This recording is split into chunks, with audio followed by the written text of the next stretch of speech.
Hello students, खैर मकदम है आप सभी का आपके अपने यूट्यूब चैनल स्टडी विद एहसान पर। और जैसा कि आपको मालूम है कि आज के इस वीडियो में हम लोग जो कि बीपीएससी शिक्षक बहाली 7th पेज शिक्षक बहाली जो कि बीपीएससी द्वारा कंडक्ट होने वाली एक बहुत ही बड़ी बहाली है, और इसमें उर्दू व्याकरण, उर्दू कवायद के कुछ इंपॉर्टेंट क्वेश्चंस को देखेंगे। और ये उर्दू सब्जेक्ट का 5वां वीडियो है। इससे पहले 4 वीडियोस ऑलरेडी आपके अपने इस यूट्यूब चैनल पर अपलोड किए जा चुके हैं। अगर आपने उन वीडियोस को नहीं देखा है तो कोई बात नहीं, link is available in the description, आप वहां से वीडियोस को देख सकते हैं। तो आज जैसा कि मैंने बताया ये 5वां वीडियो है और इसमें हम लोग उर्दू कवायद के कुछ इंपॉर्टेंट क्वेश्चन देखेंगे। तो चलिए स्टूडेंट्स शुरू करते हैं। और उससे पहले एक छोटी सी गुजारिश है कि अगर आप चैनल पर नए हैं और चैनल को सब्सक्राइब नहीं किया है तो चैनल को सब्सक्राइब कर दें और बेल आइकन को भी प्रेस कर दें, ताकि इस तरह की सारी यूज़फुल वीडियो आपको मिलती रहे और आप अपने एग्ज़ाम की तैयारी अच्छी तरह कर सकें। सवाल आप देख सकते हैं कि वो बोली जो इंसान के मुँह से निकलती है उसे क्या कहते हैं। ठीक है, वो बोली जो इंसान के मुँह से निकलती है उसे क्या कहते हैं। तो इसका जवाब क्या है कि उसे लफ्ज़ कहते हैं। जवाब क्या हो गया, उसे लफ्ज़ कहते हैं। फिर आपका क्वेश्चन नंबर 2 है कि लफ्ज़ की कितनी किस्में हैं। लफ्ज़ की कितनी किस्में हैं, तो आप देखिए 2 किस्में हैं। लफ्ज़ की 2 किस्में हैं, एक है मौजू और दूसरा है मुहम्मल। मौजू यानी कि ऐसा लफ्ज़ जिसका कोई माना होता है, और मुहम्मल जिसका कोई माना नहीं होता। उसके बाद फिर आपका है सवाल कि मानीदार लफ्ज़ को क्या कहते हैं। मानीदार लफ्ज़ को क्या कहते हैं, ये आपका सवाल हुआ। तो मानीदार लफ्ज़ को क्या कहते हैं, कलमा कहते हैं। यस, कलमा कहते हैं। और मौजू लफ्ज़ को ही कलमा कहते हैं। आप ये याद रखेंगे कि लफ्ज़ मौजू को ही क्या कहते हैं, कलमा। उसके बाद है कि कलमा की कितनी किस्में हैं। यस, कलमा की कितनी किस्में हैं। कई बार कॉम्पिटिटिव एग्ज़ाम, अहलियती एग्ज़ाम में पूछा जा चुका क्वेश्चन है। तो कलमा की 5 किस्में हैं, ये आप याद रखेंगे। कलमा की कितनी किस्में हैं, 5 किस्में हैं, आपको याद रखना है। कलमा की 5 किस्में हैं। चलिए फिर उसके बाद आगे बढ़ते हैं। नेक्स्ट क्वेश्चन आपका है कि ज़मीर और सिफ़त किसकी किस्मों में से हैं। ज़मीर और सिफ़त किसकी किस्मों में हैं, आपको ये बताना है कि ज़मीर और सिफ़त किसकी किस्मों में से हैं।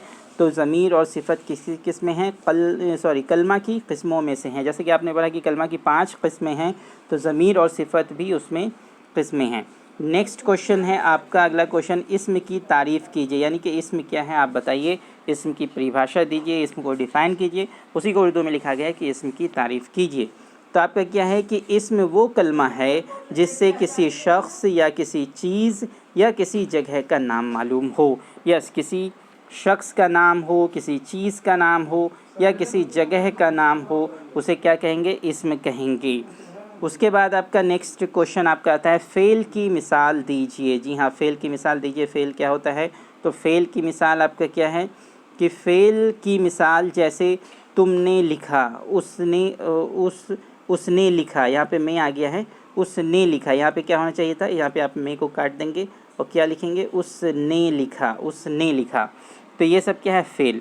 और अगर आपने उर्दू क़वायद पहले से भी पढ़ा है या वैसे लोग जो नहीं पढ़ा है तो मैं पहले उन्हें बता दूं कि फ़ेल क्या है, एक ऐसा काम जिसमें ज़माना भी शामिल हो। जी हाँ, कोई भी किसी भी काम के नाम को तो मस्दर कहेंगे। जैसे बनाना, खेलना, दौड़ना, ये क्या है, मस्दर है। लेकिन फ़ेल क्या है, ऐसा काम जिसमें ज़माना भी शामिल हो, मतलब उसने खेला। जैसे यहाँ पे जो मिसाल यहाँ पे दिया गया है उसी से मैं आपको बता दूं कि लिखना ये एक मस्दर था, लेकिन तुमने लिखा, ये लिखा क्या हो गया, ये फ़ेल हो गया, क्योंकि इसमें ज़माना शामिल है, ये ज़माना माजी की बात हो रही है। उसके बाद फिर आपका सवाल आपके सामने कि में, से, को, तक, लिए, पर वग़ैरह क्या हैं। इस तरह के जो अल्फाज अक्सर उर्दू लिखने बोलने में इस्तेमाल किए जाते हैं, तो ये क्या हैं, तो आपको याद रखना है कि ये सब हर्फ हैं। ये सब क्या है, ये सब हर्फ हैं। वीडियो अच्छा लग रहा है तो स्टूडेंट्स वीडियो को लाइक कर दें, शेयर कर दें और चैनल को सब्सक्राइब करना ना भूलें। उसके बाद फिर आपका क्वेश्चन आता है कि सिफ़त किसे कहते हैं। जी हाँ, सिफ़त किसे कहते हैं। सिफ़त जो कलमा की एक किस्म है, तो सिफ़त किसे कहते हैं आपको बताना है। तो सिफ़त की तारीफ़ कुछ इस तरह से है, जिससे किसी इस्म की तारीफ़ यानी कि बुराई या भलाई बयान की जाए, उसे सिफ़त कहते हैं। जैसे आपने देखा कि लड़का, तो लड़का आपका क्या है, एक इस्म है। लड़का आपका एक इस्म है। जैसे मैं लिखता हूँ लड़का, तो लड़का आपका क्या है, एक इस्म है। और आपने लिखा कि नेक लड़का, नेक लड़का, तो यहाँ से नेक आपका क्या हो गया, नेक उसकी खूबी हो गई, खूबी या ख़राबी, जिस लफ्ज़ से किसी इसम की खूबी या ख़राबी मालूम हो वो सिफ़त होता है। तो यहाँ पर इस जुमले में नेक लड़का जो आप लिखा है, तो ये नेक क्या है आपका, ये सिफ़त है। नेक आपका क्या है, सिफ़त है। उसके बाद फिर आपका नेक्स्ट क्वेश्चन है, बनावट के एतबार से इसम की कितनी किस्में हैं। ये आपको बताना है कि बनावट के एतबार से इसम की कितनी किस्में हैं। तो आपका जवाब क्या हो गया, बनावट के एतबार से इसम की 3 किस्में हैं। जी हाँ, ये सब क्वेश्चन कई बार कॉम्पिटिटिव एग्ज़ाम में आ चुका है, आया हुआ क्वेश्चन है, इसलिए मैं आपके सामने इन्हें लेकर आया हूँ ताकि आप इससे फ़ायदा उठा सकें। फिर नेक्स्ट क्वेश्चन आपका आता है कि इसमें जामिद, इसमें मस्दर, इसमें जामिद और फिर इसमें मस्दर, इसमें मुश्तक़ किसकी किस्में हैं। ये सब किसकी किस्में हैं, इसमें जामिद, इसमें मस्दर, इसमें मुश्तक़, ये सब किसकी किस्में आपको बताना है। तो ये आपका किसकी किस्में, ये सब इसम की किस्में हैं। जी हाँ, ये सब किसकी किस्में हैं, ये सब इसम की किस्में हैं।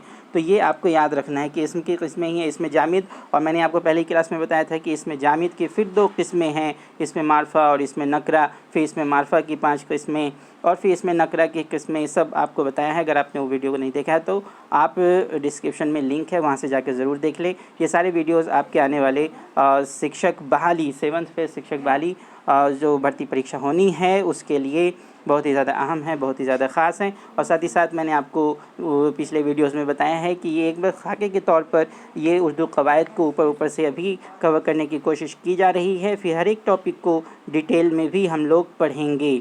तो स्टूडेंट्स, ये आज के कुछ क्वेश्चंस थे जो मैंने आपके सामने रखे। उम्मीद करते हैं कि आपको सभी बातें समझ में आ गई होंगी, और अगर कुछ भी समझ में नहीं भी आया है तो आप कमेंट में लिख सकते हैं और आपको समझाने की फिर कोशिश की जाएगी। तो चलिए, आज के इस वीडियो में फिर इतना ही। वीडियो को अगर चैनल को सब्सक्राइब नहीं किया है तो सब्सक्राइब कर दें और वीडियो को लाइक भी कर दें। फिर मिलेंगे नए वीडियोज़ में नए क्वेश्चंस के साथ। तब तक के लिए इजाज़त दीजिए। शुक्रिया।